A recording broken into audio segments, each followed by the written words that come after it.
அஸ்ஸலாமு அலைக்கும் வரஹ்மத்துல்லாஹி வபரகாத்துஹு. நாம் இன்னைக்கு குட்டி கதை பார்க்கலாம். ஏமனில் உவைஸ் குரானி என்ற ஒரு நல்ல மனிதர் வாழ்ந்து வந்தார். அவருக்கு வயதான பார்வை குறைந்த ஒரு தாய் இருந்தார்.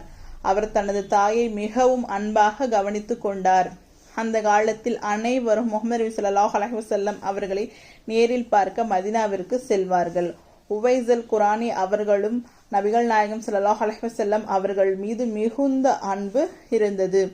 அவர்களையும் நேரில் பார்க்க வேண்டும் என்று ஆசைப்பட்டார். ஒரு நாள் அவர் மதீனாவிற்கு செல்ல தயாரானார். ஆனால் அவரது தாய் உடல்நிலை சரியில்லை. அப்போது அவர் யோசித்தார், நான் நபிகளை பார்க்க செல்வதா அல்லது என் தாயை பார்த்து கொள்வதா என்று. இறுதியில் அவர் தனது தாயை விட்டு செல்லவில்லை. அவர்களின் சேவையிலேயே இருந்தார்.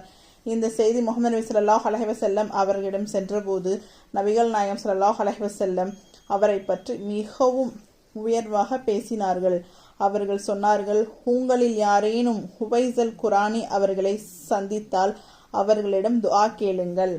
ஒரு சாதாரண மனிதரை பற்றி நபிகள் நாயகம் ஸல்லல்லாஹு அலைஹி வஸல்லம் இப்படி சொன்னதற்கு காரணம் அவர் தனது தாய்க்கு செய்த சேவை.